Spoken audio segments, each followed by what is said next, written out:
It's that time of year of 2022. Tax season has arrived, and the IRS wants you to file your return as soon as possible. And last year, 3 out of 4 people who filed received a refund. The average payout was more than $2,800. So what should you do to make the most of that money? Well, joining us live this morning is financial expert Lynnette Khalfani-Cox, better known as the Money Coach. Lynnette, thanks so much for being with us this morning. Thank you, Hazel and Dan, for having me. Great to be back. Of course. Well, you're sharing some money-savvy ways to use our refunds. So what do you think should be our first priority when it comes to how we use that money? Well, right off the bat, a smart use of your tax refund check is to knock down some debt, especially if you're carrying credit card debt. You know, the average credit card right now has an interest rate of about 16%, according to bankrate.com. And, you know, we've all been hearing about the Fed about to raise interest rates a couple times this year. So if you don't want to pay extra finance and interest charge, take that tax refund check, knock down some of those credit card bills. That's great advice, but what about using it for savings, right? Do you recommend putting it into a savings account, especially because some of them have such low or virtually no interest rate?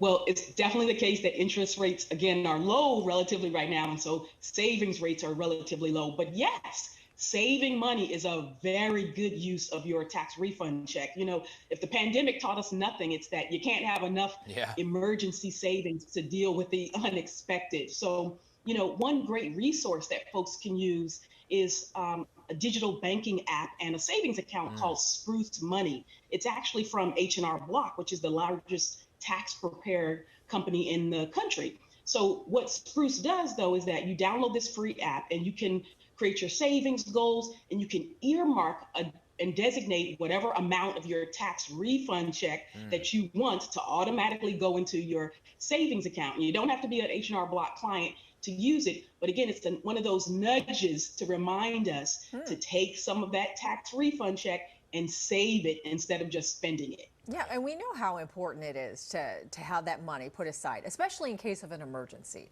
But sometimes doing that, it's a lot easier said than done. So what do you think is a good target for how much we should be putting in that emergency fund? Right. So by and large, I recommend that people target about $500 on the low end to maybe $1,000 or $1,500 on the high end for an emergency account. That'll typically cover you for most stuff, like, oh, I got a flat tire, you know, something happened, and had to have a quick emergency and I needed to cover it, as opposed to, you know, whipping out plastic and using credit cards, again, running up additional debt. So $500 to $1,500 is a good target for your emergency savings fund. So, Lynnette, you also recommend using refunds at least, to invest in ourselves. So what are we talking about here? You're talking about like going and get a little massage. You know, when you say take care of ourselves, is it personal care? What are we saying here? I'm not opposed to a little massage here and there. I'm not going to argue about that, okay? A little spa day and a little mental health, you know, is good for you as well. But mostly what I was actually talking about is things like investing in your career, or doing things that can boost your professional outlook in terms of getting a job or a promotion. So you want to think about classes, workshops, boot camps, upgrading your skills in some way in order to get that extra promotion on the job, or to be able to, you know, make a lateral or a jump in terms of your career move.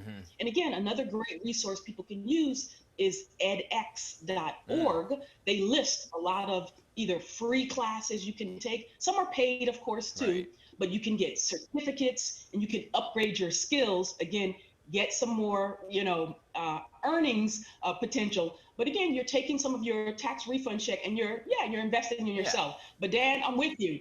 I can do a little spa, have a little extra. That's what I'm talking about. I'm all about the spa. All right. So finally, can you talk to us about why people should be filing the returns sooner than later? Because sometimes people say, oh, wait till the last minute, because once they get to you, you know, they're just going to want to get through it and just not look at anything. Yeah. 2 big reasons you don't want to wait and procrastinate this year. First is that the IRS, unfortunately, has a big backlog. I know you guys have probably heard about this, but unfortunately, millions of taxes refunds or not even refunds, tax returns from previous years are still actually, being processed by the IRS. Right. Mostly those are kind of paper returns. So you just don't want to get kind of stuck in that backlog. You want to file electronically, which is the fastest and the easiest way to do it and the quickest way to get your tax refund. Crazy. But also, you want to beat those identity thieves potentially to the punch. Unfortunately, we've seen a huge rise in cyber, criminal activity. And those crooks, they try to file your using your social security number fraudulently, of course, before you file.